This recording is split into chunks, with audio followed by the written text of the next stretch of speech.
এটা ছিল একটা প্রধান ডিমান্ড ইউজারের, যে যত কিছু হচ্ছে যে আপনারা এখন যেটা করেন যে গেম খেলেন বা ভিডিও দেখেন, এটা ট্রিমেন্ডাস প্রসেসিং স্পিড লাগে, দুইটা জিনিস লাগে। একটা হচ্ছে প্রসেসিং স্পিড ফাস্ট হতে হয়, দ্বিতীয় হচ্ছে এনর্মাস মেমোরি লাগে, প্রচুর মেমোরি না হলে ছবি দেখতে পারবেন না। এই দুইটা ক্যাপাবিলিটি, যে মেমোরি অ্যাড্রেসিং ক্যাপাবিলিটি এবং প্রসেসিং স্পিড, এই দুইটা হচ্ছে ইউজারের ডিমান্ড, এবং সেইটা থেকে আস্তে আস্তে ডেভেলপমেন্ট করা হচ্ছে। 8.5 ছিল 8 বিটে, সেটা থেকে আমরা 8.6 দেখলাম যে 16 বিটের ছিল, 286 16 বিটের ছিল, কিন্তু মেমোরি ক্যাপাবিলিটি বাড়ানো হয়েছে। এরপরে যেটা আসলে 286 এর তিনটা লিমিটেশন ইউজারের দিক থেকে পয়েন্ট আউট করা হলো, যে এই তিনটা লিমিটেশন মনে হচ্ছে তাদের কাছে, তারা এটা ওয়ে আউট চায়। প্রথম লিমিটেশন দেখতে পাচ্ছেন এএলইউ সাইজ, 16 বিট এএলইউ আর চলছে না, এখন আরো বড় কিছু চাই। অতএব এইটা একটা ডিমান্ড ছিল ইউজারের। দ্বিতীয় হচ্ছে যে মেমোরি ক্যাপাবিলিটি যেটা ছিল, এক একটা সেগমেন্ট ছিল মাত্র 64 কিলো, আর 16 বিটের যেহেতু সেগমেন্ট সাইজ, 16 বিটের সেগমেন্ট মানে হচ্ছে 64 কিলো, 216। অতএব এতটুকু সেগমেন্টে 16 কিলো মেমোরি আপনাদের কাছে এখন কিছুই না, ওটা ফ্রি দিলেও দেবেন না। তো সেটা হচ্ছে যে ইউজারের ডিমান্ড, আমি আরো মেমোরি, আমার সেগমেন্ট সাইজ আরো বড়। আর থার্ড ছিল যেটা, যে ইন্টেলের যেটা বুদ্ধি ছিল, ইন্টেলের বুদ্ধি ঠিকই ছিল, কিন্তু ইউজাররা মানতে পারবে না যে রিয়েল মোড থেকে প্রোটেক্টেড মোডে যাওয়ার পরে সে আর রিয়েল মোডে ফেরত আসতে পারবে না উইদাউট রিবুটিং। রিবুটিং মানে তো পুরা কাজ আবার গোড়া থেকে শুরু করবে। এখন ইন্টেল তার যুক্তি ছিল যে কেন দেবে না, কিন্তু ইউজারের ডিমান্ড হচ্ছে যে না, আমি যদি আবার রিয়েল মোডে আসতে চাই, আমার কোনো দরকার হয়, তো রিবুট করলে আমার সব কিছু শেষ। So there must be one way so that I can come to the real mode from the protected. এই তিনটা হচ্ছে 86 এর লিমিটেশন বলে, 286 এর লিমিটেশন বলে চিহ্নিত করা হলো, এবং ইন্টেলও সেটা মেনে নিয়ে চেষ্টা করলো এই তিনটা প্রবলেম কিভাবে সলভ করা যায়, ইউজারকে কিভাবে স্যাটিসফাই করা যায়। এটা সলিউশন কি হলো? প্রথমে হচ্ছে যে এএলইউ 16 বিটের ছিল, ড্রাস্টিক্যালি এটা 32 বিটে তুলে দেওয়া হলো। তার মানে কি, এএলইউ 32 বিট মানে হচ্ছে এই প্রসেসর এখন 386 এটাকে নাম দেওয়া হলো যে এ এখন 32 বিট ডাটা একেবারে হ্যান্ডেল করতে পারে। তো তার প্রসেসিং ক্যাপাবিলিটি অলমোস্ট ডাবল হয়ে গেল স্টেপ ওয়ে, যেহেতু এএলইউ বড় হয়ে গেল, এএলইউ এর ক্যাপাবিলিটি বেড়ে গেল। তো এটা হচ্ছে প্রথম সমস্যার সমাধান, যে এএলইউ সাইজ বড়। দ্বিতীয় সমস্যার সমাধান, যে সেগমেন্ট 64 কে ছিল তাকে বড় করতে বলা হলো। ইনিশিয়ালি যেটা করলো যে সে এইটাকে 4G পর্যন্ত বাড়িয়ে দিল। আসলে ইনিশিয়ালি বাড়ানো 1 মেগা, 64 কে জায়গায় এটা 1 মেগা হলো, কিন্তু আমরা পরে দেখবো যে এটাকে আমরা ভার্চুয়ালি 4G পর্যন্ত নিয়ে যেতে পারি, কারণ একজন ইউজারের জন্য 4G নৌকে অ্যাভেলেবল হয়ে যায়। এটা ট্রিমেন্ডাস উন্নতি। ইনফ্যাক্ট বলা হয় যে 386 যখন বাজারে ছাড়া হয়েছিল, তখন কেউই আমরা জানতাম না যে ট্রিমেন্ডাস পাওয়ার কি কাজে আনবে, কারো কোনো ধারণা ছিল না, ইউজারের না ডিজাইনারের। আর থার্ড যে প্রবলেমটা ছিল, যে প্রোটেক্টেড মোডে এরা ফেরত আসতে পারে না, ইন্টেল এইটাকে একটু টুইস্ট করে দিল। সেটা হচ্ছে যে ইন্টেলের ওই যুক্তি থেকে সে সরে আসলো না যে once you are in the protected mode you have enormous power, enormous capability. এই ক্যাপাবিলিটি দিয়ে তোমাকে রিয়েল মোডে আসতে দেওয়া যাবে না কোনোভাবে, কারণ তাহলে তুমি দুনিয়া তোলপাড় করে দেবে। অর্থাৎ সে একটা ওয়ে আউট বের করবো কি, যে আপনি যখন বেশি, আপনাদের তখন কাউকে এই এক্সাম্পল দেওয়া যাবে না, তো সেটা হচ্ছে যে বাচ্চা ছেলেরা যখন বেশি গেট করে তখন তাকে একটা বুঝ দেওয়া হয়, ওই জিনিসটা না দিয়ে ওইরকম আর একটা জিনিস দিয়ে বোঝানো হয় যে এটাই একই জিনিস।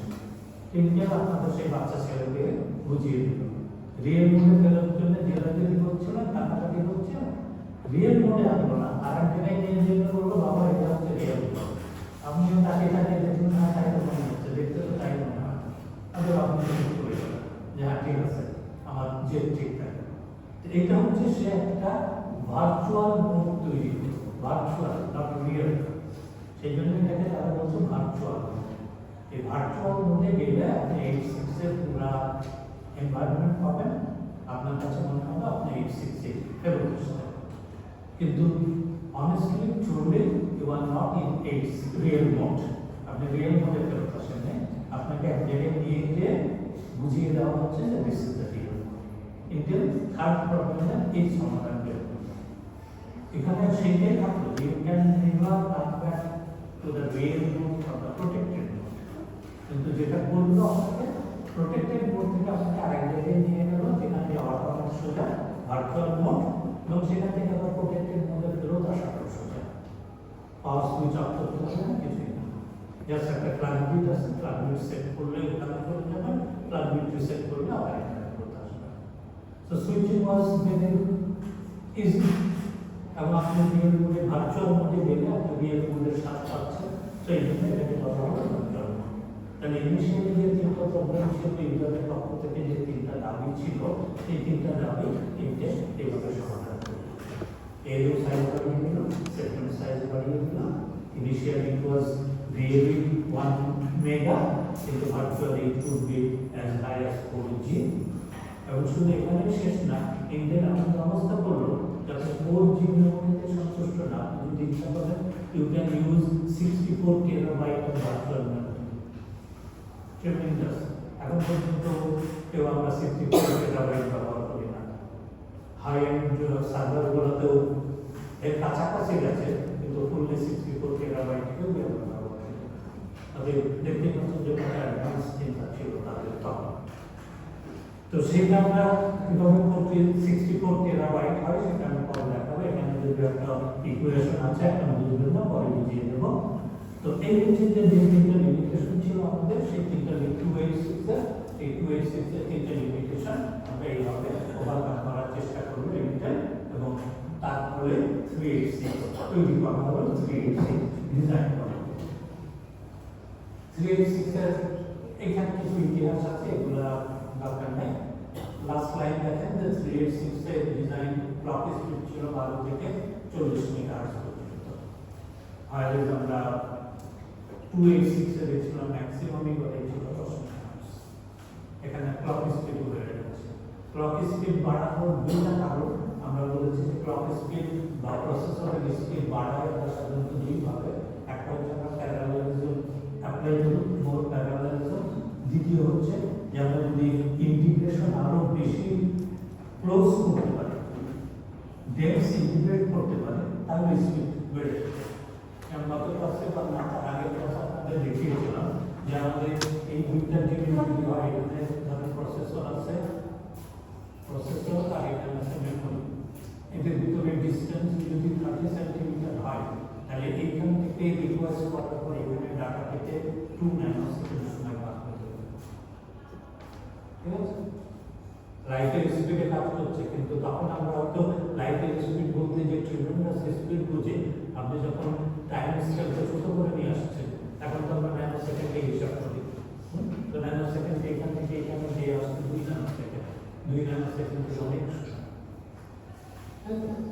তাহলে আমরা যদি এটাকে আরো কাছে আনতাম 10 সেকেন্ড আসতে পারতাম, তখন হয়তো এটা লেস দ্যান 1 ন্যানো সেকেন্ড।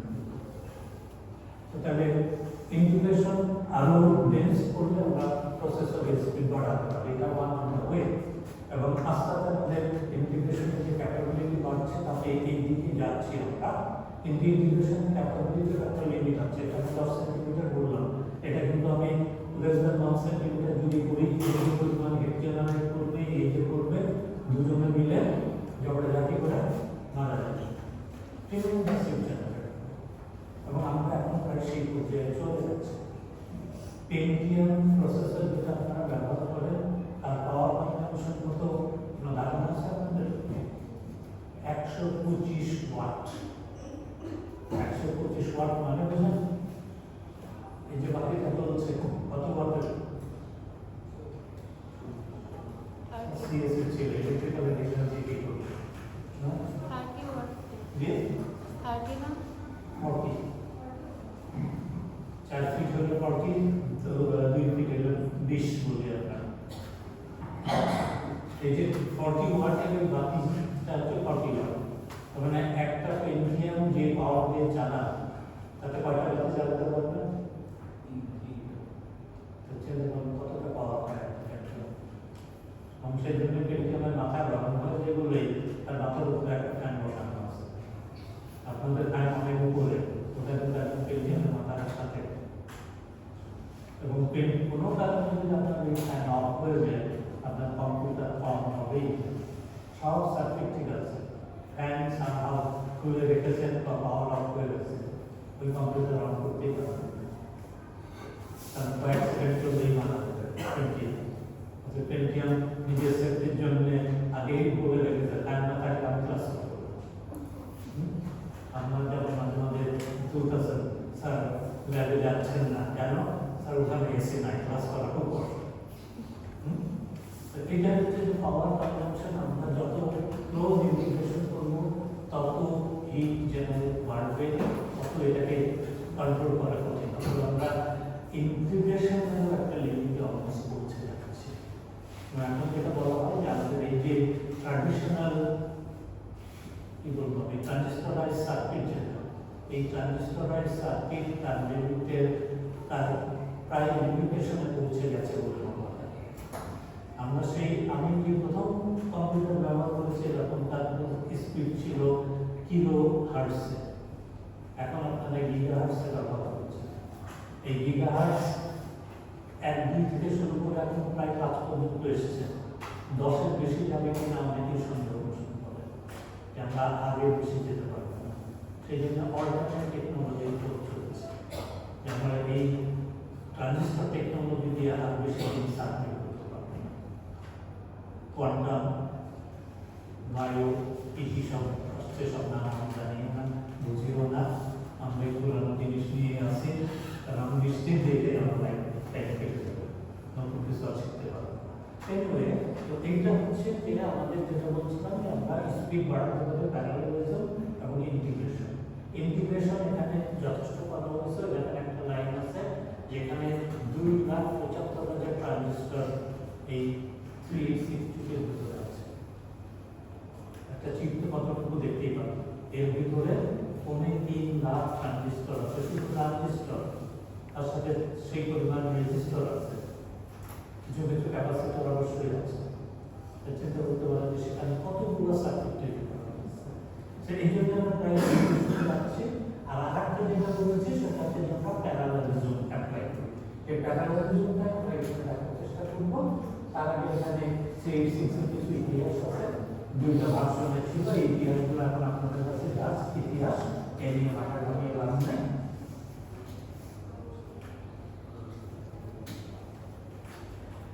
এটার একটা ডিএক্স এবং এসএক্স, সাধারণত ডিএক্স আমরা ব্যবহার করতাম। এর একটা এসএল ভার্সন ব্যবহার করা হয়েছিল ল্যাপটপ।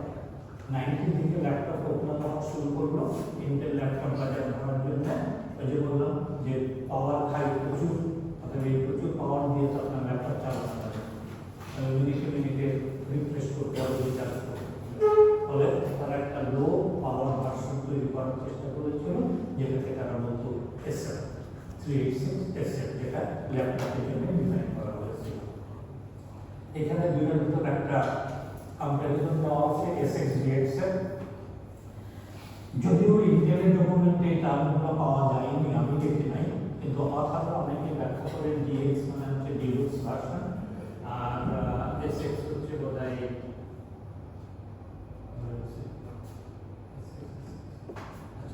এই দুটার ভিতরে যেটা আমি আগে আপনাদের বলেছি যে ইন্টার ইনিশিয়ালি চিন্তা করে খুব হাই চিন্তা করে আপনাদের মতো 306 যেসব প্রজেক্ট জমা দিয়েছেন একদম হাই প্রজেক্ট, তারপরে যখন ইমপ্লিমেন্টেশনের পর্যায়ে আসছে তখন কি হচ্ছে, এটা তো সম্ভব না, ওটা তো খুঁজে পাচ্ছি না।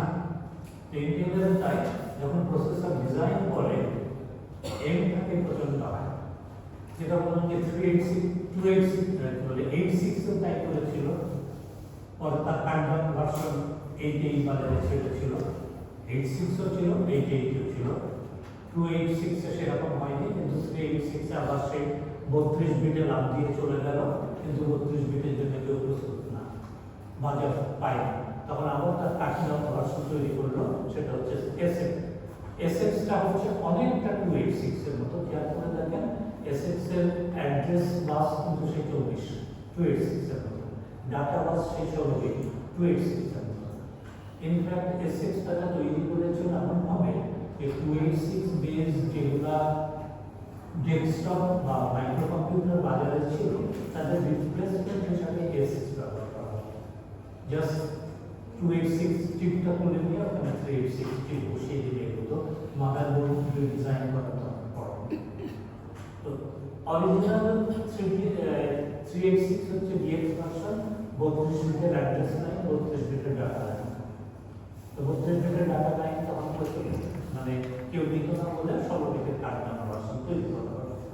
তো 32 বিটের অ্যাড্রেস লাইন হলে তার memory capability 2 to the power 32 4 giga, আর 24 বিট হলে পরে সেই 286 এর মতোই 16 গিগা মেমোরি ক্যাপাবিলিটি। তো এই হচ্ছে দুজনের ভিতরে একটা কম্পারিজন। এখন আমরা ইন্টারনাল আর্কিটেকচার আসে 386।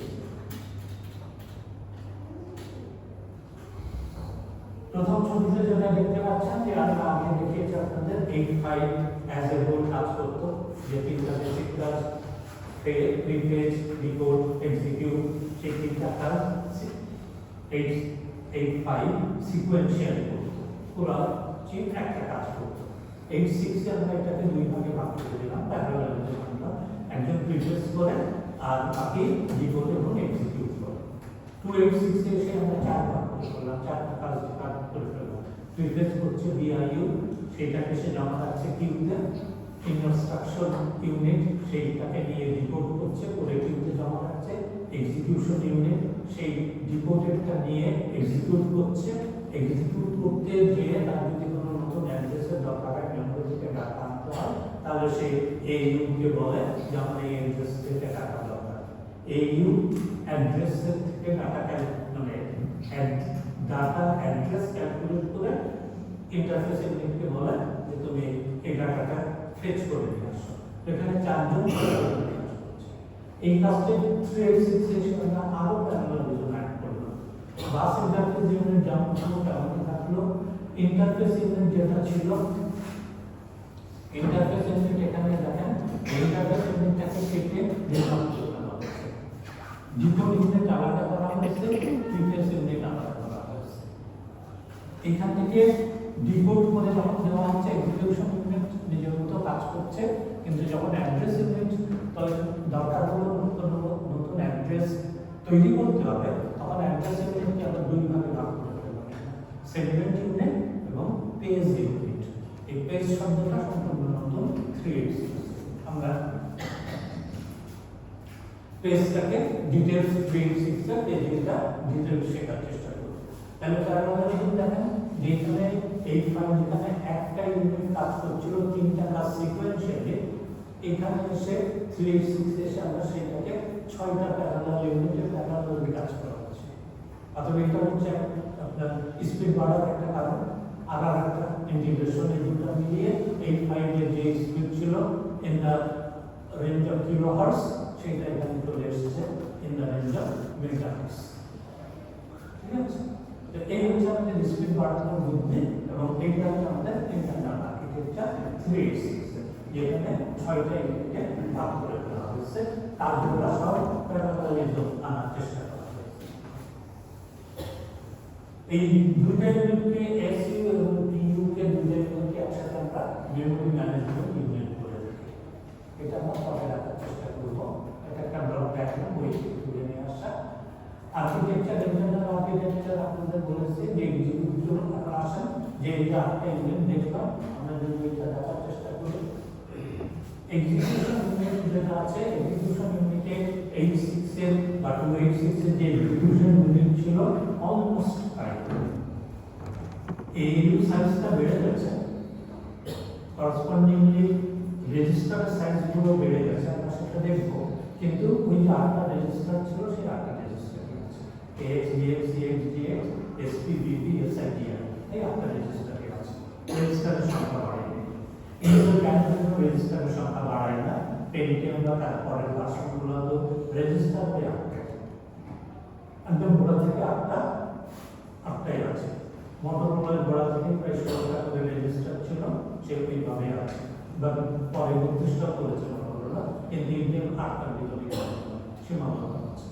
তো এক্সিকিউশন ইউনিট আমাদের 8টা রেজিস্টার আছে। সেগমেন্ট ইউনিটে এখানে আমরা একটু পার্থক্য দেখব যে সেগমেন্ট রেজিস্টার দুইটা বাড়ানো আছে। এক্সিকিউশন ইউনিটে এই 8টা জেনারেল পারপাস রেজিস্টার আছে, কিন্তু প্রত্যেকটা রেজিস্টার হল 32 বিট। রিমেম্বার, এটা মাথায় রাখবেন যে 386 এর সব কিছু in terms of 32 bit. Register গুলো 32 বিট, এএলইউ 32 বিট, সব কিছু আমরা দেখব 32 বিট। এই 32 বিট হওয়াতে নাম পাল্টাতে হয়েছে। আগে যেটাকে আমরা বলতাম AX হচ্ছে আমাদের 16 বিটের রেজিস্টার ছিল এখানে, এইটা এখন 32 বিটের রেজিস্টার করলাম, তাহলে নামটা পাল্টিয়ে হলো EAX। AX এর এক্সটেনশন, অনেকে তাই বলেন। আবার বলছি, ইন্টেল কিন্তু কোনো ব্যাখ্যা নেই, আমি কোনো লিটারেচার পাইনি ইন্টেলের যে তারা কেন লাগিয়েছে, মানে কি অনেক কথা যেটাকে বলে যে এক্সটেন্ডেড AX। সেই একইভাবে তাহলে EAX, EBX, CX হয়ে গেল, EBP, ESP, EDI, ESI। মজা হচ্ছে যে এই যে 16 bit AX, BX, CX, DX, এটা তো প্রাগে লিখেছেন যেটাকে আমরা দুইভাবে ব্যবহার করতে পারি, A এবং H। তার মানে হচ্ছে EAX রেজিস্টার আপনি কতভাবে ব্যবহার করতে পারবেন। একদম যদি লোয়েস্ট 8 বিট ব্যবহার করতে চান তাহলে AL বললেই চলবে। AX এর লো, AL মানে হচ্ছে লোয়েস্ট 8 বিট, AH মানে হচ্ছে তারপরের 8 বিট, AX মানে হচ্ছে প্রথম 16 বিট, EAX মানে হচ্ছে পুরা 32 বিট। মজা দেখেন, হায়ার 16 বিটের কিন্তু কোনো নাম নাই, অতএব হায়ার 16 বিট আপনি আলাদা ব্যবহার করতে পারবেন না। আইদার দিস 8 বিট অথবা এই 8 বিট বা এই 16 বিট অথবা পুরা 32 বিট। হায়ার 16 বিটের কোনো স্কোপ ইন্টেল রাখে। তাহলে এই কিন্তু আমাদের একটু ডিফারেন্স 286 থেকে 386 এ আসলে মনে রাখতে হবে। ফ্ল্যাগ রেজিস্টারগুলো আগে 16 বিট ছিল, এখন 32 বিট বানিয়ে ফেলেছে। কি কি ফ্ল্যাগ আছে সেটা আমরা পরে দেখব। তাহলে এই যে এক্সিকিউশন ইউনিটের রেজিস্টারগুলো, এই পার্থক্যটা আমরা এখানে দেখতে পাচ্ছি। ফ্ল্যাগ রেজিস্টার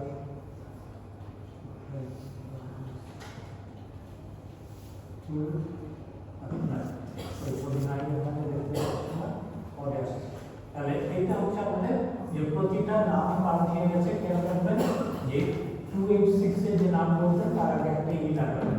ফ্ল্যাগ মানে ই ফ্ল্যাগ, EBP, ESP সবকিছুতে আমরা এইভাবে ই লাগিয়ে দিয়ে 32 বিটে 386 এর রেজিস্টারের নামগুলো তৈরি করব। ফ্ল্যাগ রেজিস্টারে মাত্র দুইটা নতুন ফ্ল্যাগ ব্যবহার করেছে 386। আগে দেখেন অনেকগুলো জায়গা ফাঁকা ছিল, সেগুলো ব্যবহার না করে সে 16 বিট রেজিস্টারকে 32 বিটে বাড়িয়ে নিয়ে গেছে। সবকিছুই উপরের দিকে রেজাল্ট রেখে দিয়েছে ভবিষ্যতের জন্য। এখানে মাত্র দুইটা ফ্ল্যাগ ব্যবহার করেছে, নিউ ফ্ল্যাগ ফর 386, এই VM এবং RF। এইখান থেকে ODIT থেকে ছিল আমাদের 86 এর ফ্ল্যাগ, এই দুটো ছিল 286 এর ফ্ল্যাগ। 386 এ এটা ব্যবহার না করে এখানে আমরা নতুন দুইটা ফ্ল্যাগ নিয়ে এসেছি, VM এবং RF। একটু দুটো মানে একটু দেখে নিই। VM হচ্ছে সেই বিট যেটার কথা বললাম যে ভার্চুয়াল মোড। এইখান থেকে আপনি if you are in the protected mode, only then setting this flag you can go to the virtual mode. Real মোডে যাওয়ার ইচ্ছা হলে তখন আপনি এই ফ্ল্যাগ সেট করবেন, তাহলে যে আপনাকে যেখানে নিয়ে যাবে এখানে গিয়ে আপনার মনে হবে যে হ্যাঁ ভার্চুয়াল মোডে আমরা সব কিছু দেখতে পাচ্ছি। আবার এটা যদি রিসেট করে দেন আপনারা প্রোটেক্টেড মোডে চলে যাবেন। তাহলে from protected mode only you can go to the virtual mode, not from the real mode. Real mode থেকে আপনাকে প্রথমে প্রোটেক্টেড মোডে যেতে হবে, এবং প্রোটেক্টেড মোড থেকে আপনি ভার্চুয়াল মোডে যেতে পারবেন, এবং ভার্চুয়াল মোডে আবার এখানে ঠিক আছে। তাহলে এটা হচ্ছে আমাদের সেই ভার্চুয়াল মোডটা, যেটাকে সেভ বা রিসেট করে সহজেই আমি ভার্চুয়াল ফেরত আসতে পারবো। এই যে থার্ড প্রবলেমে এই সিম্পল সলিউশন। কিভাবে আমরা এই ভার্চুয়াল বন্ড নিয়ে আগে কথা বলবো। আর একটা হচ্ছে রিজিওন প্ল্যান। আর রিজিওন প্ল্যান কি বলছে যে আমরা কাজ করতে করতে অনেক সময় আমরা দেখেছি যে আমাদের এরর হতে পারে। এরর হলে তাহলে কি করবে? সে চুপ করে এখানে বসে থাকবে আপনার ইন্টারভেনশনের জন্য, নাকি সে জাস্ট আপনাকে নোটিফাই করে তার কাজ করতে থাকবে? এটা হচ্ছে রিজিওন। এরর হওয়ার পরে সে কি বসে থাকবে নাকি তার কাজ রিজিউম করবে? এরর নোটিশ করলো আপনাকে, নোটিফাই করলো যে সাচ অ্যান এরর, কিন্তু তারপরে বসে থাকবে নাকি কন্টিনিউ করবে? এই প্ল্যানটা দিয়ে আমরা সেটাকে বলে দিতে পারি ওকে যে whether it should continue or it should wait. এই দুইটা প্ল্যান নতুন নিয়ে আসা হয়েছে।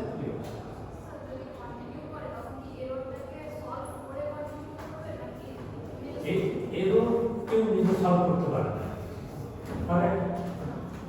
আপনাদের একটা প্রবলেম দিলাম, তাহলে এরর নিজে সলভ করো। সলভ করার জন্য সুপিরিয়র কাউকে লাগবে। অর্থাৎ তাকে যে জিনিস শেখানো আছে তাতে সে হয়তো আপনি হয়তো তাকে বলে দিয়েছেন যে একটা মাইনর এরর আছে, সেইগুলো আপনি বলছেন যে ইগনোর করতে হবে।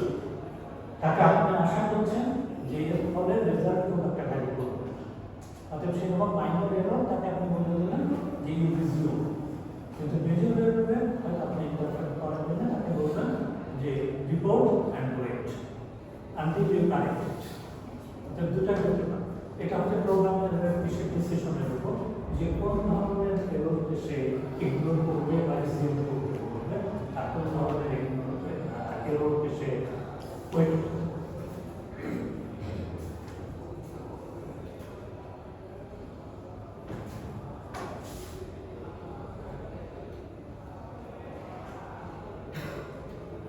ইনস্ট্রাকশন ইউনিট যেটা আছে এখানে ইনস্ট্রাকশনগুলো এক্সিকিউট করে, সেইখানে আমরা নতুন একটা সার্কিট দেখতে পাবো। সেটা হচ্ছে এই নামগুলো রয়েছে। নেক্সট সেমিস্টারে এই জিনিস আপনাদের জানতে হবে। Barrel shifter. শিফটার তো আপনারা সবাই চেনেন।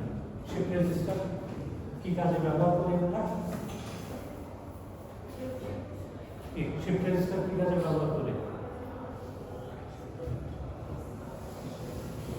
এত চুপ হয়ে থাকলে তো ক্লাস নেওয়া যাবে না।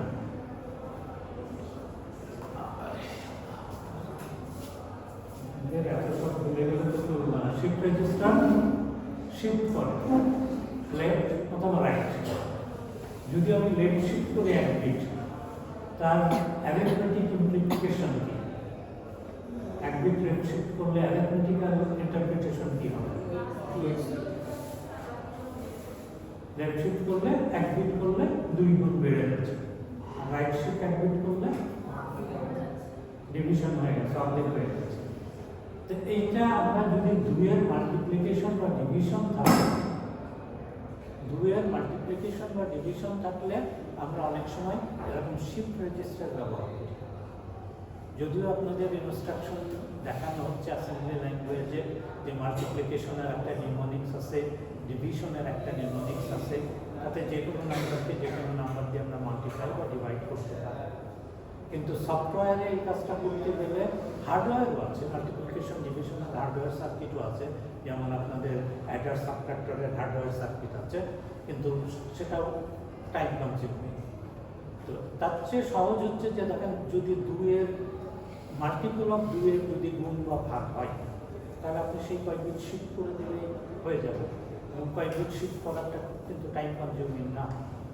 অর্থাৎ এইটা একটা চিন্তা থাকে সবসময় যে গুণ ভাগ করতে হলে আগে দেখি যে ঠেলাঠেলি করে একটা কাজ সেরে দেওয়া যাবে কিনা, হয় ডানে যাবো না বাইরে ঠেলো হয়ে যাবে। তো সেইটা হচ্ছে যে তার একটা সব, কিন্তু শিফট রেজিস্টারের প্রধান যে অসুবিধা, শিফট রেজিস্টার আপনারা জানেন যে it can shift 1 bit at a time, whether left আর রাইট যাই বলেন, সে 1 বিট করে শিফট করতে পারে। 3 বিট শিফট করতে হলে তাকে কি করতে হবে? 3 বার ধাক্কা দিতে হবে, তারপর 3 ক্লক সাইকেল লাগবে তার সময়। ব্যারেল রেজিস্টার যে আব্দুল্লাহ প্রপোজ করেছিলেন, তিনি ইন্টারকানেকশন এমনভাবে দেখিয়েছিলেন যে এটাকে multiple bit shifting left or right, whatever it may be. Multiple shifting can be done in single clock cycle. A multiple does not mean 2, 3 বা 4, 5, 16 বিট 10, 32 বিট 32 বিট মাল্টিপ্লিকেশন এক clock সাইকেলে করবে, একবার এসে ধাক্কা দিয়ে 32 বিট শিফট করে দেবে পুরো ডাটা। এই ব্যারেল শিফটারটা 386 থেকে শুরু করা হয়েছে, তারপরে এক্সটেন্সিভ প্রিন্টিং ব্যবহার করছে। এইরকম ব্যারেল শিফটার একটা আপনাদের ডিএসডিতে যদি আমি থাকি, কপাল খারাপ হলে আপনাদের বানাতে হবে, আগে থেকে সাবধান, ঠিক আছে? তো এই ব্যারেল শিফটার আপনার নতুন জিনিস, যেটা it can shift multiple bit in single clock pulse. Multiple bit shift মানে হচ্ছে যে আমরা মাল্টিপল বিটের 2 টু দি পাওয়ার দিয়ে মাল্টিপ্লাই অথবা 2 টু দি পাওয়ার দিয়ে আমরা ডিভিশন করতে পারি সিঙ্গল ক্লক পালস। তো এইটা একটা নতুন এখানে এসছে ব্যারেল শিফটারটা, খেয়াল রাখেন। আমরা পরে এই ক্লাসে ব্যারেল শিফটার আলোচনা করবো না, দিয়ে দিতে হয় আপনাদের আরো কিছু শেখানো হবে। সেগমেন্ট রেজিস্টার এইখানে যেটা করা হয়েছে, সেগমেন্টের দিকে সেগমেন্ট রেজিস্টার আগে ছিল আমাদের 4টা, এইখানে এক্সট্রা সেগমেন্ট রেজিস্টার অ্যাড করা হয়েছে। যেটা বললাম ডিটেল তাদের নাম্বার অফ রেজিস্টার কোনোভাবেই কেন যেন বাড়ায় না, কিন্তু সেগমেন্ট রেজিস্টারে এসে তারা 386 দুটা এক্সট্রা সেগমেন্ট রেজিস্টার দিয়েছে। সিএস, ডিএস, ইএস, এসএস এগুলো আগে থেকেই দেখে এসছে। এইটা বাদ দিলে দেখেন সিডিই সিকোয়েন্সিয়ালি আছে, সেই হিসাবে তারা এফজি নাম দিয়েছে। সিডিই করে এফজি, এবং এফজি হচ্ছে ই এর মতোই কাজ করে, তাহলে তারা হচ্ছে in nature extra segment. Segment register তারা আমাদের 6টা হয়ে গেল, CS, DS, ES, FS, GS এবং এসএস। এই 6টা সেগমেন্ট রেজিস্টার হলো সবাই 32 বিটের সেগমেন্ট।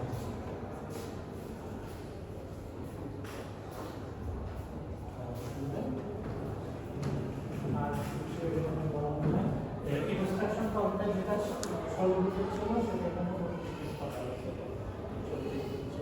এই যেখানে সেগমেন্ট রেজিস্টারগুলো সব সেগমেন্ট রেজিস্টারের নাম্বার বাড়িয়েছে, সাইজ বাড়ায়। কারণ সেগমেন্ট রেজিস্টারের সাইজ মেটেরিয়াল মেমোরি অ্যাড্রেস করার জন্য আমরা অন্যভাবে এটাকে ঠিক ক্যাপ করি।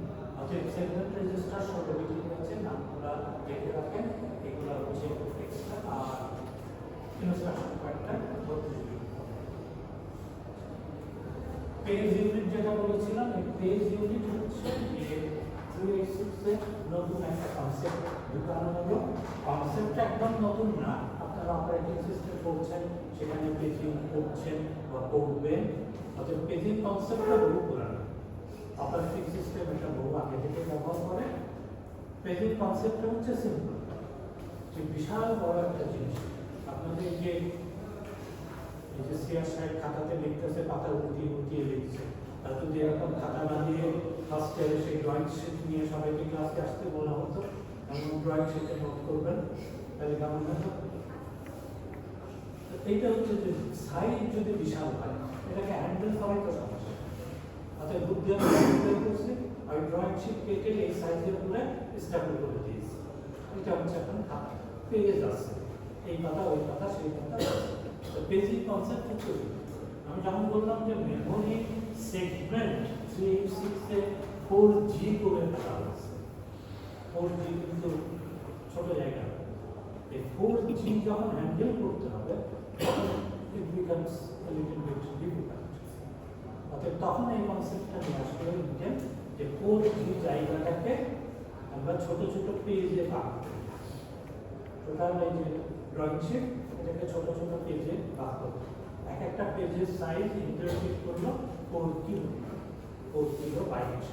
ঠিক আছে, অপারেটিং সিস্টেম আপনাদের সার্ভ করবেন, যে অপারেটিং সিস্টেম বিভিন্ন সাইজে ব্যবহার করে বিভিন্ন কাজ, 1K, 2K, 4K, ইন্টেল এখানে 4K ব্যবহার করে। কোনটা ভালো এটা ডিবেট আছে, কিন্তু মীমাংসা আছে বলে আমি জানা নেই, যার যেটা পছন্দ সে সেটা ব্যবহার করে। আমরা 4K সাইজের পেজ ব্যবহার করি। অর্থাৎ আগে যেটাকে মেমোরি আমরা বলেছিলাম একটা ফিজিক্যাল অ্যাড্রেস দিচ্ছিলাম, যে এই হচ্ছে আমার টোটাল মেমোরি, এখান থেকে সেগমেন্ট শুরু, এখান থেকে অফসেট দিয়ে আমি বললাম this is the physical address of this memory. আমি এখানে একটা ডাটা আছে, এই ডাটার অ্যাড্রেস হচ্ছে এইটা। যখন আমি পেজে ভাগ করবো, এই হচ্ছে আমার 4G টাইপের পেজ, এটা হচ্ছে একটা সেগমেন্ট। তখন এই যে ছোট ছোট আমি 4K সাইজের পেজে ভাগ করছি। তাহলে এইটা কোন পেজে আছে? এখন তো আমি ফিজিক্যাল অ্যাড্রেস করতে হবে না, এখন আমাকে বলতে হবে আমার খাতায় যে পেজ অ্যাড্রেস সেই কাজটা করে। পেজে নিম্নে যখন আমি ফিজিক্যাল মেমোরি দেব একটা 32 বিটের লজিক্যাল অ্যাড্রেস, সে ঠিক করবে যে এটা কোন পেজে পড়ে এবং সেই পেজটা ক্যালকুলেট করে সে ইন্টারফেসের মধ্যে বলবে যে আমার পেজটা ক্লিক করো, আমার পেজটা নিয়ে আসো। ঠিক আছে, এই পেজিং ইনপুটটা কিভাবে কাজ করে সেটা আমরা পরে দেখবো। এখন মাথায় রাখেন যে 4K সাইজের পেজ আমরা ব্যবহার করছি।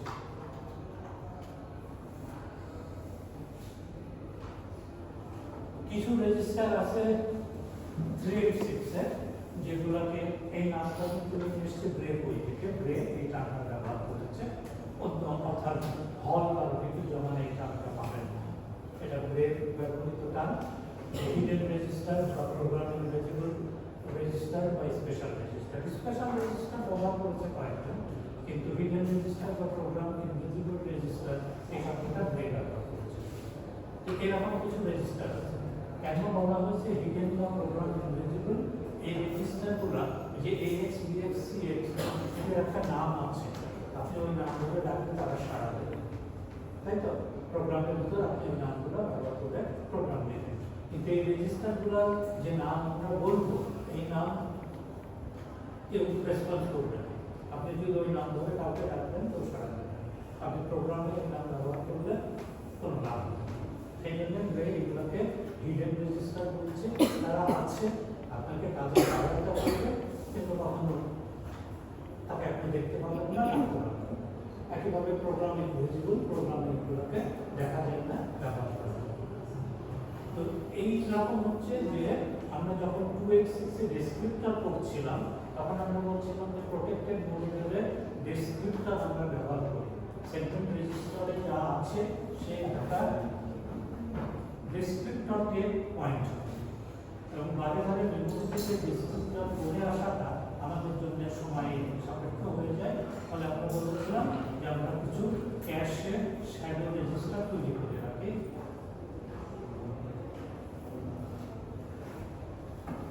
শেষ